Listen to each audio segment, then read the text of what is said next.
ইব্রাহিম আলাইহিস সালাতু সালামের মাঝে নূহ আলাইহিস সালাতু সালামের মাঝে প্রায় 2640 বছর ব্যবধান ছিলেন। নূহ আলাইহিস সালাতু সালাম দুনিয়া থেকে যাওয়া 2640 বছর পরে আল্লাহ রাব্বুল আলামিন ইব্রাহিম আলাইহিস সালাতু সালামকে প্রেরণ করেছেন। ইব্রাহিম আলাইহিস সালাতু সালাম এবং নূহ আলাইহিস সালাতু সালামের ধর্ম একই ধর্ম ছিল, প্রায় পাশাপাশি ধর্ম ছিলেন, একে তাওহীদ দাওয়াত দিয়েছেন। এই জন্য আল্লাহ রাব্বুল আলামিন বলেছেন ইব্রাহিম আলাইহিস সালাতু সালাম নূহ আলাইহিস সালাতু সালাম অনুসারী ছিলেন। হযরত ইব্রাহিম আলাইহিস সালাতু সালাম তার জাতির কাছে বিশুদ্ধ অন্তর আগমন করেছেন। ইব্রাহিম আলাইহিস সালাতু সালাম তার রবের কাছে বিশুদ্ধ অন্তরে, পুত পবিত্র অন্তরে, নির্ভেজাল অন্তরে আগমন করেছেন। এখানে আল্লাহ রাব্বুল আলামিন এই কথা কেন বলেছেন? আগমন করার উদ্দেশ্য হলো আল্লাহ রাব্বুল আলামিন হযরত ইব্রাহিম আলাইহিস সালাতু সালামকে যেই বিধান দিয়েছেন সেই বিধান পুঙ্খানুপুঙ্খভাবে মেনেছেন। হযরত ইব্রাহিম আলাইহিস সালাতু সালাম আল্লাহর সকল নীতিমালাগুলা জমিনে বাস্তবায়ন করার জন্য চেষ্টা করেছেন। তার জাতি স্বজাতিরা মূর্তি পূজায়, দেব দেবী পূজায় লিপ্ত ছিল। নূহ আলাইহিস সালাতু সালাম সেই দেব দেবী পূজা, মূর্তি পূজা থেকে তার জাতিকে রক্ষা করার জন্য চেষ্টা করেছেন। আর ইব্রাহিম আলাইহিস সালাতু সালামের জাতিরা যে মূর্তি পূজা, দেব দেবী পূজা, সমাজে সুদ ঘুষ জেনে ব্যভিচার অন্যায় অপরাধ করতেন। আল্লাহ নবী ইব্রাহিম আলাইহিস সালাতু সালাম তাদের অন্যায়ের সাথে তার কোনো সম্পর্ক ছিল না। ছিল কি না? ছিল না। ইব্রাহিম একেবারে অন্যায় মুক্ত ছিলেন, অর্থাৎ দেব দেবী পূজা মুক্ত ছিলেন, দেব দেবী পূজা মুক্ত ছিলেন, অপরাধ মুক্ত ছিলেন। তার জাতিরা যে অপরাধ করতেন, সেই যুগে তারা যে মেলা মিলাতেন, যে মেলাতে মূর্তি পূজা করতেন, বিভিন্ন রকমের অবসংস্কৃতিক কাজকর্ম যেগুলি করতেন, হযরত ইব্রাহিম আলাইহিস সালাতু সালাম এই অন্যায় অপরাধ সমাজে অবক্ষয় থেকে একেবারে পুত পবিত্র ছিলেন। এই জন্য আল্লাহ রাব্বুল আলামিন বলছেন ইব্রাহিম আলাইহিস সালাতু সালাম তার বিশুদ্ধ অন্তরে তার রবের কাছে উপস্থিত হয়েছেন। সুবহানাল্লাহ বলেন। বিকলবিন সালিম, বিশুদ্ধ অন্তর, বিশুদ্ধ অন্তরে ইব্রাহিম আলাইহিস সালাতু সালাম তার রবের কাছে একত্রিত হয়েছেন, তার রবের সুনাম অর্জন করেছেন। হযরত ইব্রাহিম আলাইহিস সালাতু সালাম তার বাপ এবং তার জাতিদেরকে, যার গোষ্ঠীদেরকে বলেছেন মাযা তা'বুদুন, তোমরা কার উপাসনা করো। ইয ক্বালা লিআবিহি ওয়া কওমিহি মাযা তা'বুদুন, সাইয়েদনা ইব্রাহিম আলাইহিস সালাতু সালাম তার পিতা আযর এবং তার জাতির লোকদেরকে বলেছিলেন মাযা তা'বুদুন, তোমরা কার উপাসনা করো, তোমরা কাকে রব মানে রব স্বীকার করো। এই কথাটুকু হযরত ইব্রাহিম আলাইহিস সালাতু সালাম তার জাতির কাছে উপস্থাপন করেছেন যে তোমরা যে মূর্তি পূজা করো, যে দেব দেবী পূজা করো, যে খোদার মূর্তি, তোমার হাতে তৈরি করা মূর্তি, সেই মূর্তির কোনো কথা বলতে পারে না, পারেনি। মূর্তি কোনো কথা বলতে পারে না, দেব দেবী কোনো কথা বলতে পারে না। সে কীভাবে তোমার উপকার করবে, তোমরা কেন সেটা মানতেছ? হযরত ইব্রাহিম আলাইহিস সালাতু সালাম তাদেরকে প্রশ্ন করেছেন। আল্লাহ তাআলা অন্য আয়াতে বলেন আইফকান আলিহাতুন দুনাল্লাহি তুরিদুন, হযরত ইব্রাহিম আলাইহিস সালাম বলেছেন এক আল্লাহ ছাড়া, এক রব ছাড়া তোমরা মিথ্যা মাবুদকে ধারণা করো, মিথ্যা মাবুদকে বিশ্বাস করার ধারণা করতেছ। ফামা যুন্নুকুম বিরাব্বিল আলামিন, তোমরা কি ধারণা করো তোমাদের রবকে তোমরা বলো, তোমরা বিরব্বিল আলামিন সমগ্র বিশ্ব জগতের মালিককে, বিশ্ব জগতের রবকে, সেই সম্পর্কে তোমরা ধারণা দাও। আল্লাহ রাব্বুল আলামিন ইব্রাহিম আলাইহিস সালাতু সালামকে শিক্ষা দিয়েছে এই বিষয়গুলি বলার জন্য, তাদেরকে বলার জন্য ইব্রাহিম আলাইহিস সালাতু সালামকে আল্লাহ পাক উদ্বুদ্ধ করেছেন। এই জন্য ইব্রাহিম আলাইহিস সালাতু সালাম বলেছেন, ইব্রাহিম তো বুঝে আমাদের পালনকর্তা, আমাদের রব, আমাদের সত্তা, আমাদের এক আল্লাহ, সে আল্লাহর পূজা করতে হবে, সেই রবকে মানতে হবে, সেই রবকে স্বীকার করতে হবে। সমাজে অবক্ষয়, সে সাদাবাজি, দুর্নীতিবাজি, চুরি, ডাকাতি, জেনা, ব্যভিচার, মূর্তি পূজা সম্পূর্ণ ছাড়তে হবে। এগুলো ছেড়ে একমাত্র এক রবের দাসত্ব করা দাওয়াত দেওয়ার জন্য আল্লাহ রাব্বুল আলামিন হযরতে ইব্রাহিম আলাইহিস সালাতু সালামকে পৃথিবীতে প্রেরণ করেছেন। ইব্রাহিম একদিন তারকার দিকে লক্ষ্য করে বললেন, ফানাজারা নাজরাতান ফিন নুজুম। হযরত ইব্রাহিম নজর করলেন তারকার দিকে নজর করলেন। নজর করে কি ভাবলেন? সেইখানে আল্লাহ রাব্বুল আলামিন আমাদেরকে অনেক কিছু শিখিয়ে দিয়েছে। ফাকালা ইন্নী সাকিম, তিনি বললেন আমি অসুস্থ। এই আয়াতের মধ্যে আল্লাহ রাব্বুল আলামিন আমাদের জন্য অনেক কিছু শিক্ষা রেখেছেন। ইব্রাহিম আলাইহিস সালাতু ওয়াস সালাম কেন তারকার দিকে তাকাইলেন সেটা আমাদেরকে বোঝা। এই আয়াতের মধ্যে লেখেন, সাইয়েদনা ইব্রাহিম আলাইহিস সালাতু ওয়াস সালামের জাতিরা, ইব্রাহিমের বংশের লোকেরা, তারা প্রতি বছর প্রতি মাসে উৎসব করতেন। কি করতেন? উৎসব করতেন, পরব যাত্রা মিলাইতেন। ওই যাত্রার মধ্যে, সেই উৎসবের মধ্যে মূর্তি পূজা, দেবদেবী পূজা, দেবদেবী বিক্রি করা, সেখানে ডোল হারমোনি, যত প্রকার অনইসলামিক কার্যকলাপ আছে, সকল অনইসলামিক কার্যকলাপগুলো তারা তাদের জাহেলি যুগের তরিকায় করতেন। এগুলো তো আল্লাহর কাছে নিষিদ্ধ। আল্লাহ রাব্বুল আলামিন তার বান্দাদেরকে এগুলোর জন্য প্রেরণ করে নাই। আল্লাহ তাআলা প্রেরণ করেছেন একমাত্র এই জমিনে আল্লাহর দাসত্ব করার জন্য, আল্লাহর নীতিগুলো মানার জন্য, আল্লাহকে স্বীকার করার জন্য। কিন্তু আল্লাহ রাব্বুল আলামিন হাতে বানানো সেই মূর্তি, পাথরের মূর্তি বানানোর জন্য, বানিয়ে পূজা করার জন্য আল্লাহ প্রেরণ করেন নাই। তার জাতিরা ইব্রাহিম আলাইহিস সালামকে বললেন, হে ইব্রাহিম, আমাদের সাথে চলো, আমরা উৎসবে যাব। ইব্রাহিম চিন্তা করলেন, আমি যদি উৎসবে যাই তারা তো আমাকে তাদের মূর্তি দেবদেবী পূজা করার জন্য বলবে। তারা চিন্তা করলো, আমরা যদি ইব্রাহিমকে আমাদের সেই উৎসবে নিতে পারি, ইব্রাহিম আলাইহিস সালাতু ওয়াস সালাম যখন আমাদের উৎসবে যাবে, মূর্তি পূজা দেখবে, আমাদের কাজকর্মগুলো দেখবে, তখন সে আমাদের নীতিবানাগুলো মানবে, আমাদের কথা মানবে, আমাদের মূর্তির উপরে পূজা, মূর্তির উপরে ঈমান আনবে। কিন্তু তার বানানো ইব্রাহিমের ধর্মকে ইব্রাহিম ছেড়ে দিবে। এই কথা ছিল তার জাতিদের অন্তরে, কিন্তু ইব্রাহিম অন্তর ছিল না, এটা না। আমি যখন তাদের যে পূজাতে না যাব, তাদের যে উপাসনা যেখানে করে, তারা যেখানে উৎসব করে, তাদের উৎসবে যখন না যাব, সবাই তো উৎসবে চলে যাবেন। এই পাশে আমি তাদের মূর্তি ঘরে ঢুকে সকল মূর্তিগুলা ভেঙ্গে চুরমার করে ফেলে দিব। আল্লাহ! ইব্রাহিমের কি করত? ইব্রাহিমের চিন্তা চেতনা ছিল সেটা। ইব্রাহিম আলাইহিস সালাতু ওয়াস সালাম তাদের মূর্তি করে আসলেন, তারাও চলে গেল উৎসবে।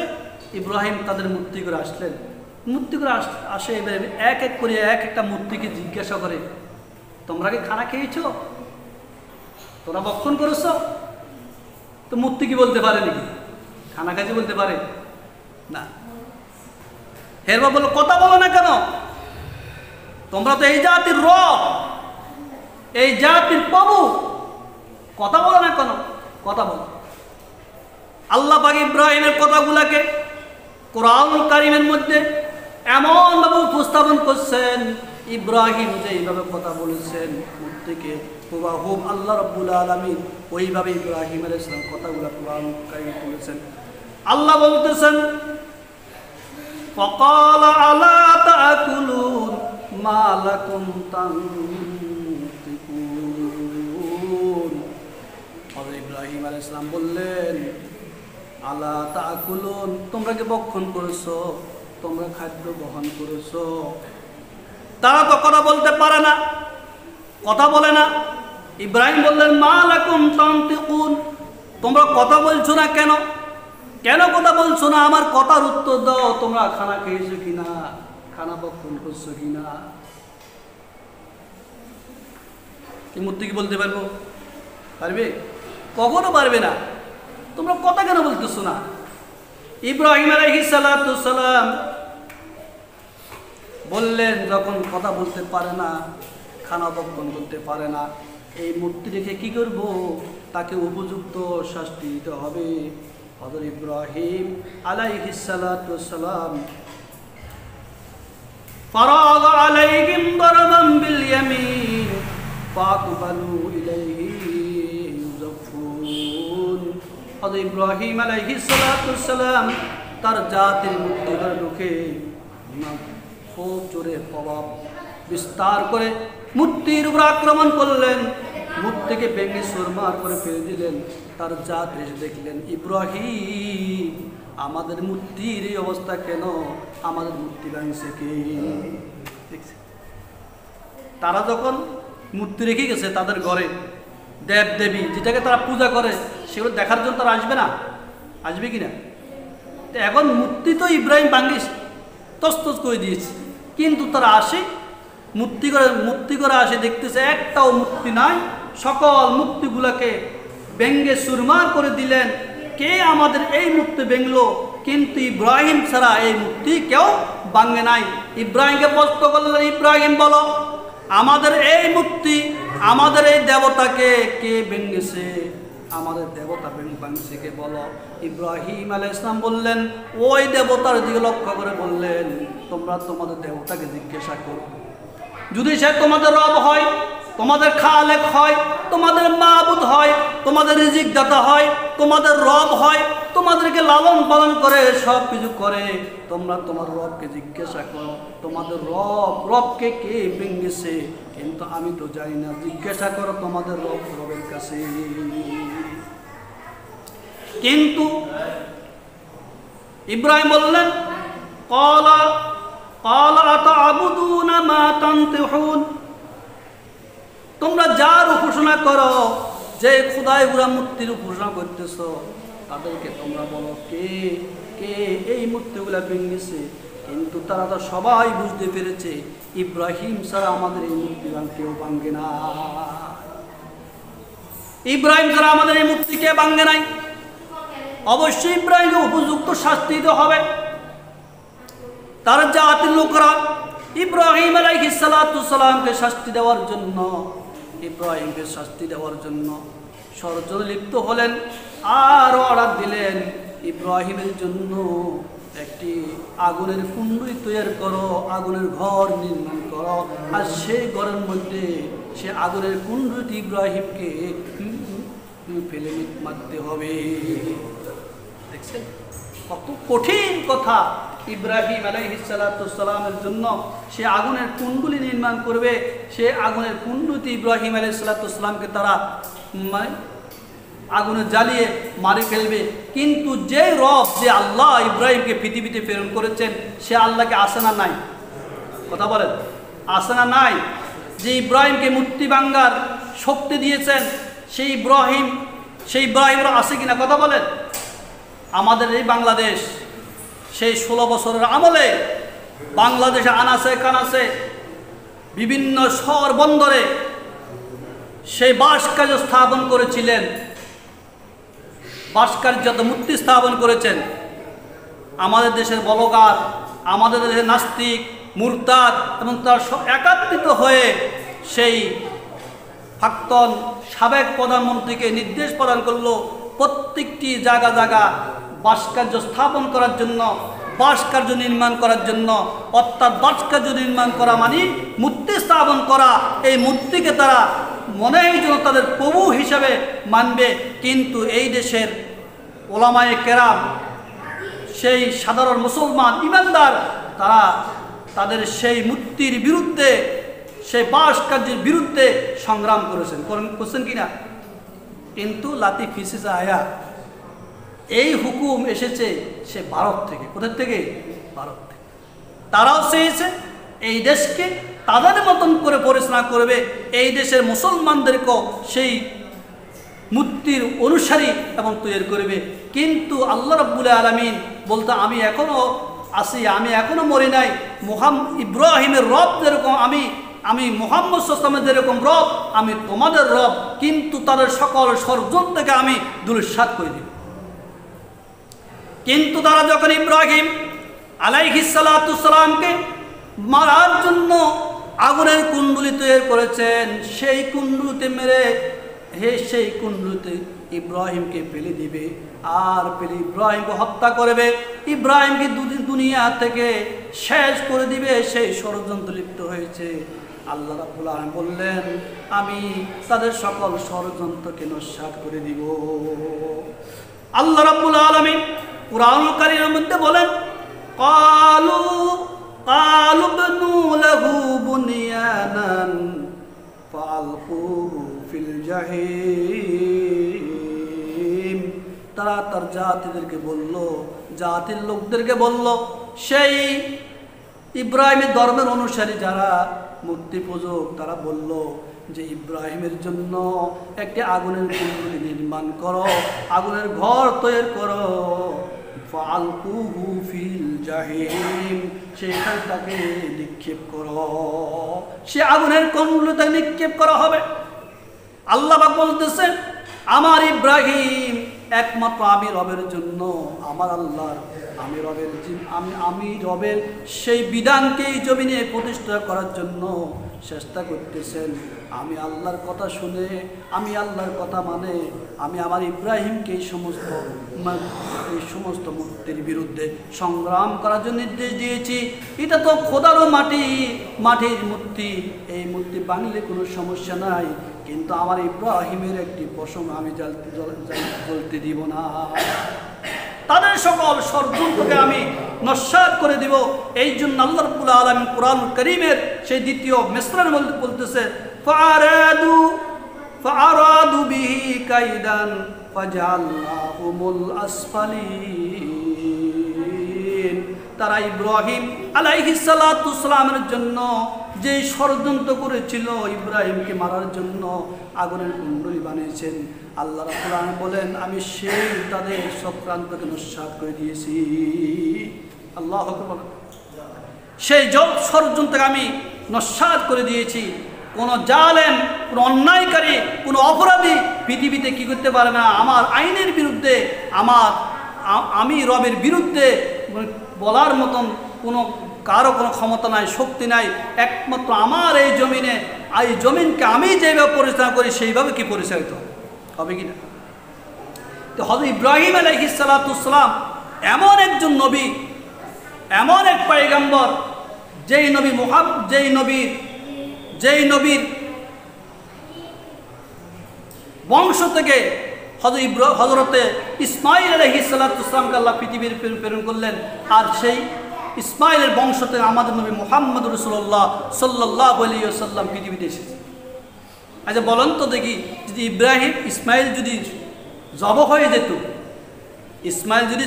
যেত, ইসমাঈলের বংশ থেকে সমগ্র পৃথিবীর নেতা মুহাম্মদ সাল্লাল্লাহু আলাইহি ওয়াসাল্লামকে আসা কি সম্ভব হতো কিনা? কথা বলেন না, হইতো?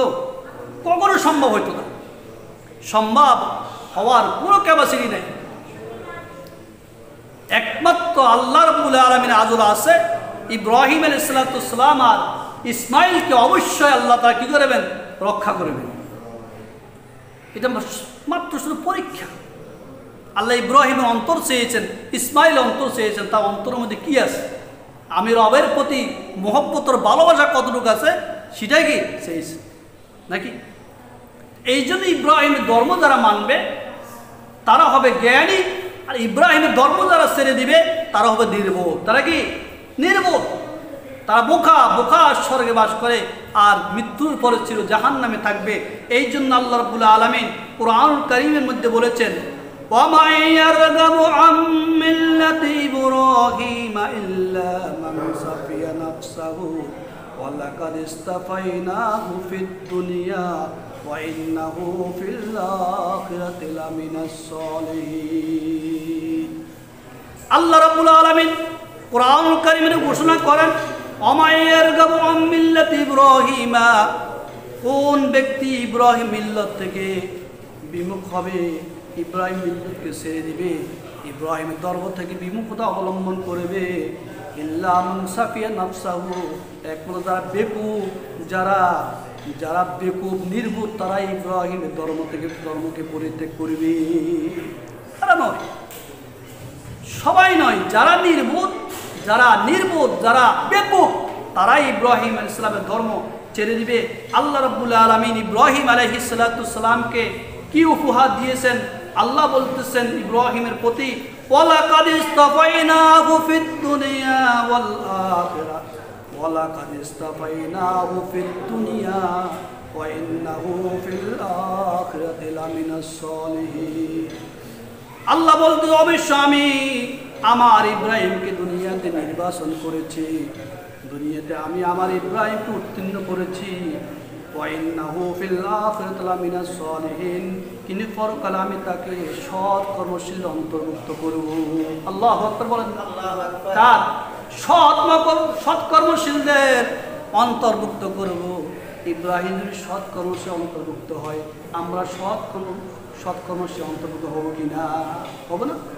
ইব্রাহিম নিজের মাতৃভূমি ত্যাগ করলেন, নিজের সংসার ভেঙে দিলেন, নিজের স্ত্রী হাজরা আলাইহিস সালামকে নিয়ে সেই দেশ থেকে হিজরত করে একটা মরুভূমিতে গেলেন। এত কষ্ট কালাসের পরে ইব্রাহিম আলাইহিস সালাম পরীক্ষা একটার পর একটা চলতেছে। ইব্রাহিম সকল পরীক্ষাকে সামনে রেখে সকল পরীক্ষা উত্তীর্ণ হয়েছে। এই আয়াতের মধ্যে ইব্রাহিমের প্রথম পরীক্ষা ছিল, ইব্রাহিমের জীবনের মধ্যে প্রথম পরীক্ষা ছিল নমরুদ ইব্রাহিমকে অগ্নিকুণ্ডে নিক্ষেপ করেছে, বুঝছেন কিনা? কিন্তু আগুন ফুলের বাগান হয়ে গেছে। ইব্রাহিমের একটা ফসমও জ্বালাবের কোনো ক্ষমতা নমরুদের ছিল না, আর নমরুদের তৈরি তো আগুনের ছিল, চলে কিনা? আল্লাহকে ইব্রাহিম খলিলুল্লাহ আমার বন্ধু, যারা কিয়ামত পর্যন্ত ইব্রাহিমের নামে কোরবান করবে, ইসমাইলের নামে কোরবান দিবে, তারা ইব্রাহিমের বন্ধু, ইসমাইলের বন্ধু। আর তারা ইব্রাহিম ইসমাইলের বন্ধু নয় শুধু, তারা আমার বন্ধু। কার বন্ধু? আমার বন্ধু। হযরত ইব্রাহিম আলাইহিস সালাম আল্লাহর কাছে চেয়েছেন নেক সন্তান। কি সন্তান চেয়েছেন? এই জন্য প্রত্যেকটি মুসলমান, প্রত্যেকটি পরিবারের মধ্যে নেক সন্তান চাওয়া দরকার। আমরা নেক সন্তান চাই না, আমরা ভালো সন্তান চাই না, আমরা এমন সন্তান চাই যে সন্তান দুর্নীতিবাজ হয়, চোর হয়, সাদাবাজ হয়, ডাকাত হয়, গুন্ডা হয়, লম্পট হয়, অন্যায়, অপরাধ, জুলুম, নির্যাতন এমন কিছু নাই যা সমাজে তৈরি করে না। ওই সন্তান তো মাতা পিতার নাকে মুখে কি দিবে? চুনকালি দিবে কিনা? এমন সন্তান তৈরি করলেন যে সন্তান দুনিয়া তো লাভ হলো না, আখিরাতে কোনো কল্যাণে আসতো না। ইব্রাহিম এমন নবী যে ইব্রাহিম আলাইহিস সালাম দুনিয়াতে সফলতা অর্জন করেছেন, আখিরাতের জন্য সফলতা অর্জন করেছেন। আল্লাহ বলছে, আমি আমার ইব্রাহিমকে সে পরকালে আমি নেককারদের সৎ কর্মশীল অন্তর্ভুক্ত করব। কেন করব? ইব্রাহিম আল্লাহর প্রত্যেকটি আইন নীতিমালাগুলো মেনেছে। আজকে যারা আল্লাহর আইন মানবে না, আল্লাহ নীতি মানবে না, আল্লাহর হুকুম মানবে না, তার দুনিয়া তো লাঞ্ছিত, পরকাল লাঞ্ছিত। এই জন্য আমাদেরকে সন্তান চাইতে হবে নেক সন্তানে কোরআন শিক্ষা দিতে হবে, সন্তানকে কোরআন শিক্ষা দিতে হবে, সন্তানকে নামাজ শিক্ষা দিতে হবে, সন্তানকে ইসলামের উপরে চলার জন্য যা কিছু প্রয়োজন সব কিছু আমাকে আগে শিক্ষা দিতে হবে। আমরা তো জজ বানাই, ব্যারিস্টার বানাই, উকিল বানাই, মুক্তার বানাই, ডিপ্লোমা তৈরি করি কিনা? বলেন তো দেখি, আপনার সন্তান জজ হওয়ার পরে প্রতি মাসে 1 লক্ষ 2 লক্ষ 3 লক্ষ টাকা কামায় সরকার দিয়ে আপনার ছেলেকে, এরপরে কি আপনার ছেলে কি দুর্নীতি বন্ধ করছে? এই জজ কি দুর্নীতি বন্ধ করছে? হ্যাঁ, ঘুষ খাওয়া বন্ধ করছে? করে নাই। আপনার ছেলেকে আপনি উকিল বানাইলেন, উকিল বানাবার পরে প্রতি মাসে লক্ষ লক্ষ টাকা কামায় না? কিন্তু এরপরও তার ঘুষ বন্ধ হয় না। কি হয় নাই? ঘুষ বন্ধ হয় নাই। যে উচ্চ শিক্ষিত বানাইলেন, উচ্চ শিক্ষিত হওয়ার পরে এরপর সাদাবাজি বন্ধ হয় নাই। ছেলেকে উচ্চ শিক্ষিত বানাইলেন, ডক্টর বানাইলেন, ডাক্তার বানাইলেন, এরপরও নিজের মাতা পিতার সেই পরিত্যক্ত সম্পত্তিকে মানে অন্যায়ভাবে ভোগ করার জন্য চেষ্টা করে কি না? কিন্তু বাইরের মাঝে সঠিক বন্টন করার চেষ্টা করে না, সে যা পাইবে তা খাওয়ার জন্য চেষ্টা করে। তাহলে সে কি চোর না ডাকায়? সে কি দুনিয়াতে শান্তি পাবে না আখিরাতে শান্তি পাবে? না। এই জন্য মানে সৎ সন্তান, নেক সন্তান চাওয়া হলো নবীর সুন্নাত। নবীর কি সুন্নাত? প্রত্যেকটি নবী নেক সন্তান চাইছেন আল্লাহর কাছে। এই জন্য আল্লাহ নবী ইব্রাহিম আলাইহিস সালাতু সালাম আল্লাহর কাছে বলেছিলেন, রব্বি হাবলি মিনাস সালিহিন ফাবাশশারনাহু বিগুলাম আলীম। ওগো আমার রব, ওগো আমার পালনকর্তা, আমাকে একজন সহনশীল সন্তান দান করেন, নেক সন্তান দান করেন। ফাবাশশারনাহু বিগুলাম আলীম। আল্লাহ আপনারা বলে, ও ইব্রাহিম, আমি তোমাকে একজন সহনশীল সন্তানের সুসংবাদ দান করলাম। কেমন সহনশীল? এই সন্তান পৃথিবীতে এমন ইতিহাস রচনা করেছেন যে ইতিহাস কিয়ামত পর্যন্ত আনওয়ালি উম্মতের মধ্যে বিদ্যমান থাকবে। প্রত্যেকটি মানুষ লক্ষ লক্ষ হাজিরা, লক্ষ লক্ষ মুসলমান সেই কোরবান করে পশুর গলায় ছুরি দিয়ে নেক অর্জন করবে। কি অর্জন করবে? নেক অর্জন করবে। এই মাসটি জিলহজ মাস। জিলহজ মাসে যেই দিন চাঁদ উঠেছে, চাঁদ উলার পর থেকে শুরু করে পশুর গলায় ছুরি দেওয়ার আগ পর্যন্ত এই 10টা দিনের মূল্য আল্লাহর কাছে অনেক বেশি। বেশি কিনা কথা বলেন? অনেক বেশি। কেমন বেশি? কত দামি! এই জিলহজ মাসের 10 তারিখে ইবাদত আল্লাহর কাছে এত বেশি প্রিয়, এত বেশি প্রিয়। এক এক দিনের রোজা 1 বছর নফল রোজার সওয়াব। এক এক দিনের এক এক রাত্রি ইবাদত লাইলাতুল কদর রাত্রি ইবাদত করার সমতুল্য সওয়াব। ঠিক কিনা কথা বলে? আরে এটাই তো হাদিস শরীফে আছে, আল্লাহ মুহাম্মদ রাসূলুল্লাহ সাল্লাল্লাহু আলাইহি ওয়াসাল্লাম বলেছেন,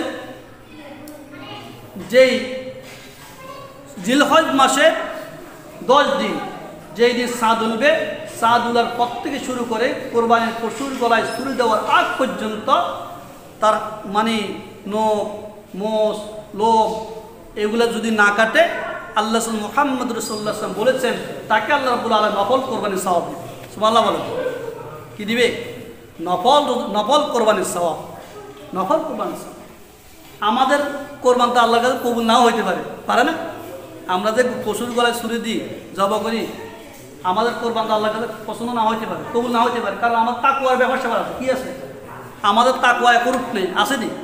কেউ কোরবান করি ছেলের সন্তানকে সান্ত্বনা করার জন্য, কেউ কোরবান করি বৃদ্ধ মা বাপকে খুশি করার জন্য, কেউ কোরবান করি ব্যয় ব্যানকে খুশি করার জন্য, কেউ কোরবান করি নিমন্ত্রণের জন্য। কিন্তু আল্লাহর জন্য কে কোরবান করে আল্লাহ ভালো জানে। যদি আল্লাহর জন্য যদি কোরবান করতেন, এইভাবে প্রতি কোরবানে এবার লক্ষ লক্ষ টাকার গরু জবাই হয় কিনা? এক একটা গরুর দাম উঠে 10 লক্ষ, 15 লক্ষ, 1 কোটি টাকা উঠে না? স্লোগান দিয়ে কোরবান করা হয়। তাহলে আসলে কি সে কি দুনিয়া দেখানোর জন্য, নাকি আসলে আল্লাহর জন্য কোরবান করবে? ঠিক না? এই জন্য আমরা এই যে পবিত্র জিলহজ মাসের প্রথম এই 10 দিন, এই 10 দিনের মূল্য আল্লাহর কাছে অনেক বেশি। এই 10 দিন আমরা রাত্রে ইবাদত বন্দেগী করার জন্য চেষ্টা করব, দিনের বেলা নফল রোজা রাখার জন্য চেষ্টা করব। আর আরাফাত দিনের রোজা তো ডবল সওয়াব। কি আরাফাত দিনের রোজাটা কি? ডবল সওয়াব। আগে 1 বছর, পিছে 1 বছর গুনাহ আল্লাহ রাব্বুল আলামিন কি ক্ষমা করে, মাফ করে দিবে যদি আমরা আরাফাত দিনের রোজা রাখতে পারি।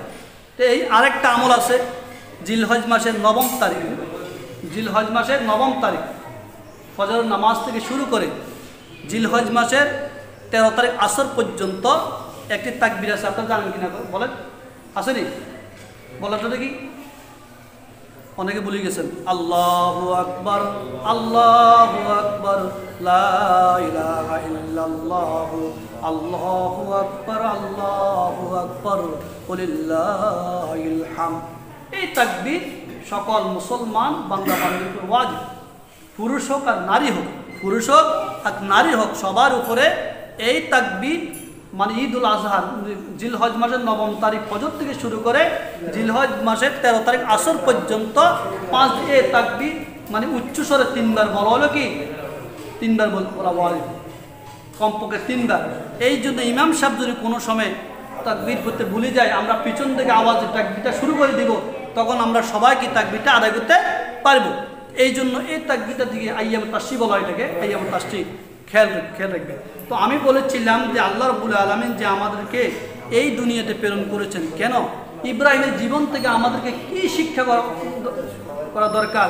ইব্রাহিম এমন একজন নবী ছিলেন, এমন এক ধর্মের অনুসারী ছিলেন যে ধর্মে একেবারে কিছু নির্ভেজাল ছিল। ইব্রাহিমের ধর্মের উপরে কোনো কিছু ভেজাল ছিল না। এই জন্য ইব্রাহিম আলাইহিস সালাম তার রবের কাছে এক নির্ভেজাল একটা অন্তর নিয়ে উপস্থিত।